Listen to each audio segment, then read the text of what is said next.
Oui, je suis là pour la troisième fois encore avec le titre, la troisième partie du titre. Le prophète S.B. Joshua, fondateur de l'église christianiste, les sanctionnait-il les infractions ou bien les manquements au règlement de l'église? Oui, d'office, je vous le dis.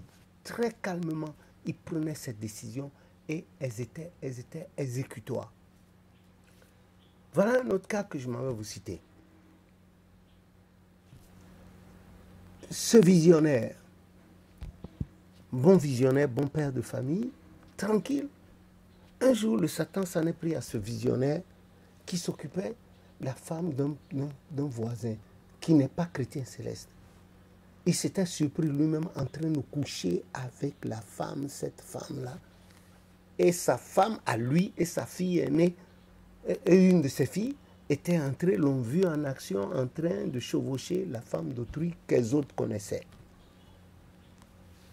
Et l'affaire a éclaté, est remontée jusqu'au prophète par le mari, parce que la femme du mari et la femme de la victime a dit à son mari qu'elle n'a pas compris. Elle est arrivée aujourd'hui, le monsieur lui a dit mets-toi nu, fais ceci, et puis il a commencé, qu'elle n'a pas compris, c'est comme si elle n'avait plus de force.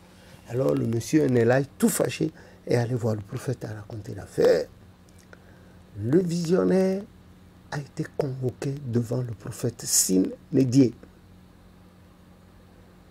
Et là-bas, il était appelé à s'expliquer comment. Il a dit que lui aussi, il ne comprend pas. Il a dit qu'il ne comprend pas. On dit, mais tu as couché avec elle? Il dit, oui, qui s'est retrouvé, mais qui ne sait pas comment ça s'est passé. Qui ne peut pas expliquer ça. Il ne peut pas. La femme d'autrui. Eh bien, quelle serait ta réaction à te voir toi-même, à voir ta femme être chevauchée par un autre homme? Il dit qu'il ne sait pas. Donc, avant que le prophète prenne la parole pour dire la sentence, parce que le dernier, après Jésus-Christ dans l'église, après Jésus dans l'église, le dernier mot revenait au prophète en tant qu'autorité, haute autorité, sommité de toutes les autorités charnelles dans l'église et spirituelle. Le visionnaire lui-même s'est mis à genoux et il a donné un jour. Il a dit au prophète, accordez-moi ce sursis, accordez-moi cette chance.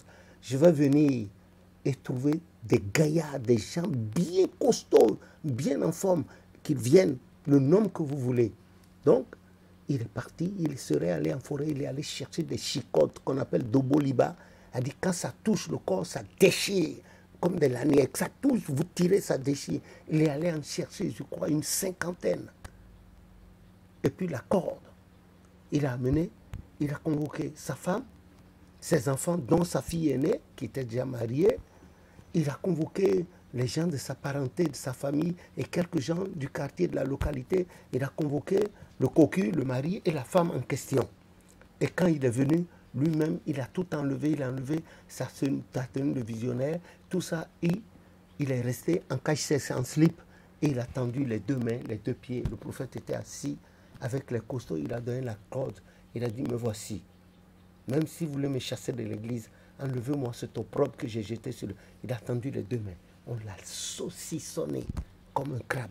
Et puis, on l'a chicoté jusqu'à le sang coulait. Quand les gens voulaient arrêter, ils disaient non, non, n'arrêtez pas. Ce que j'ai fait, c'est pire que ça. J'ai sali le nom de l'église. J'ai sali le nom de Dieu. J'ai frappé. Les gens ont frappé. Et finalement, c'est le cocu et sa femme qui se sont jetés par terre, allongés.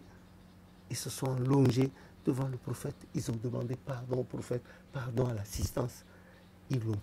Il était méconnaissable. Et après, on l'a défait ses liens. Il ne pouvait même plus marcher. Il ne pouvait plus marcher. Il pleurait. Il demandait pardon au prophète. Il dit qu'il ne sait pas.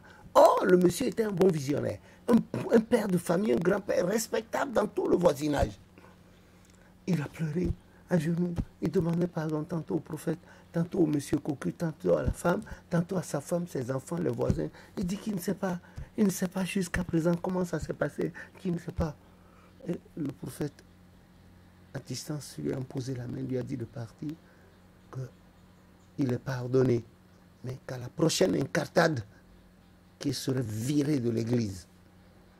Et en rampant, ses enfants, les gens l'ont pris, il était tout couvert de sang. On l'a sorti, il a traversé le quartier, là, en caisse avec le corps ensanglanté. Quelqu'un a pris le reste des chicottes. Et le monsieur, le cocu lui-même, a demandé pardon, a demandé, etc., etc. Voilà la fin de cette histoire. Ce sera à vous de voir.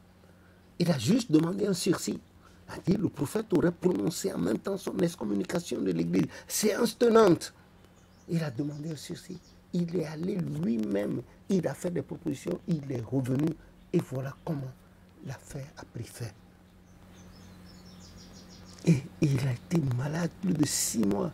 Quand il s'est retrouvé, il ne recevait plus du monde chez lui parce qu'au tout départ de l'église, le prophète avait interdit cela. Le prophète avait interdit à tout visionnaire de recevoir, consulter les gens chez eux.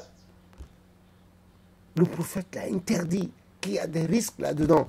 Oh, même moi-même qui vous parle, chez mon papa, quand j'étais à papa, beaucoup plus jeune, les gens allaient, les gens restaient ailleurs dans le monde entier et demandaient aux gens d'aller me voir. Ah, quoi là. Les gens venaient.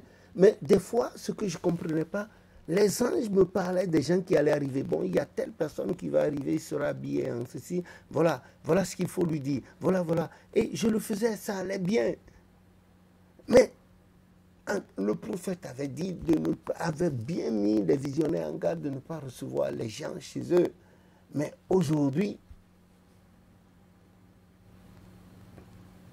vous pouvez voir comment ça se fait.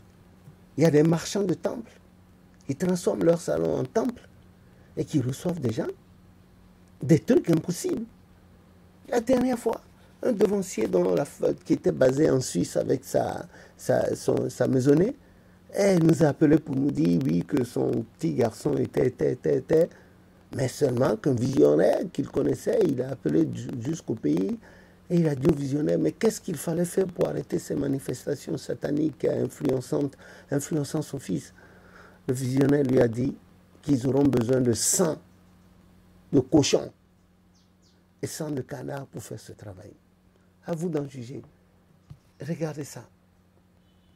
Regardez ça. Qu'est-ce que vous en dites?